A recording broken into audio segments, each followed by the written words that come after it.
देखिए, अभी नवरात्रि चल रहा है, तो राजा सुरथ और समाधि वैश्य ने ये पूजा किया था।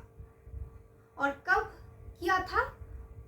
इस समय बसंत ऋतु में, और राम जी ने किया था शरद ऋतु में।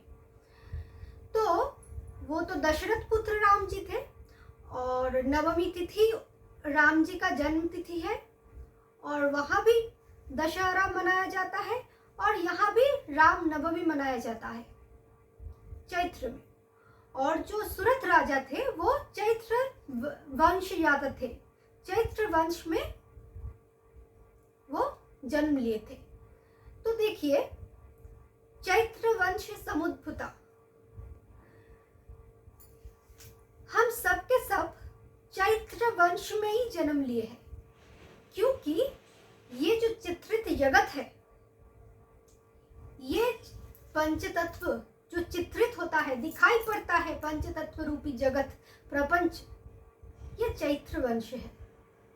तो इसमें जिसका शरीर रूपी रथ ज्ञान मूलक हो गया, भक्ति मूलक हो गया, एवं समाधि तक पहुंचे, समाधि वैश्य का मतलब है जो समाधि क्षेत्र है, उसके साथ मित्रता किए, वो राजा सुरथ है।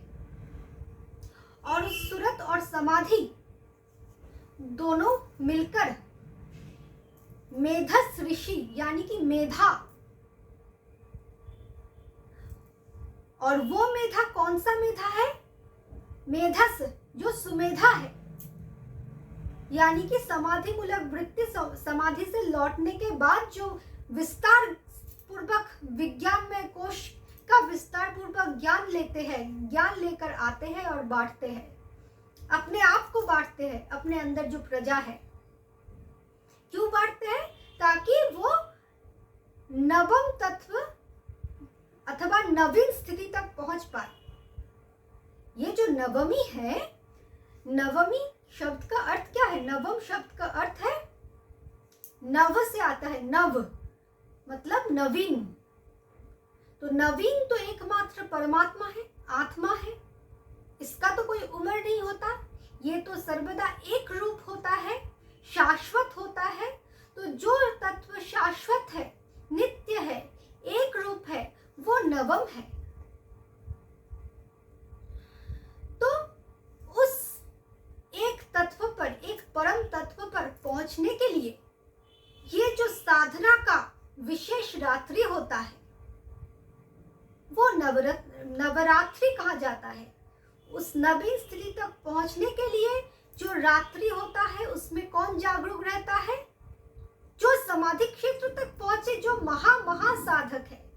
या निशा सर्वभूतानं तस्सं जागर्ति संयमी।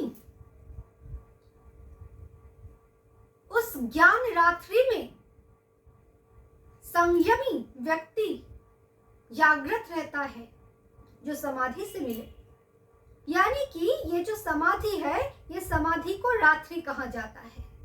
तो सुरथ जो समाधि में जागृत रहता है, समाधि से मित्रता करता है, तो उसे कहा जाता है रात्रि। और उस रात्रि से मिलकर, समाधि से मिलकर एक साथ पहुंचते हैं साधना करते हुए नवम तत्व तक। तो महामाया प्रभावेन संसार स्थिति कारिणा नव दुर्गा शक्ति। दुर्गा का अर्थ क्या है? दुरविज्ञ ज्ञान, जिस ज्ञान पर पहुंचना असंभव है कोई भी साधारण मनुष्य के लिए, वो ईश्वरीय ज्ञान जो नवम तत्व तक पहुंचने के उपरांत कोई प्राप्त हो सकता है। उससे पूर्व जो साधना, जो साधन क्रिया, जो भजन क्रिया चलता है, समाधि से मित्रता होने के बाद, उससे पहले नहीं। सुरत और समाधि दोनों का मित्रता है ना, तो उस सुमेध को लेकर अथवा मेधस को लेकर जो पहुंचते हैं साधना करते हुए। तो देखिए, नवरात्रि में एक प्रथा है कुमारी पूजन करना।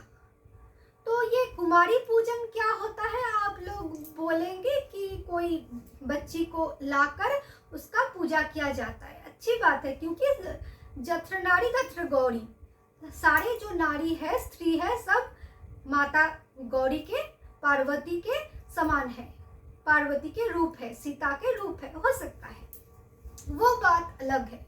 लेकिन कुमारी के अर्थ तो पहले समझे।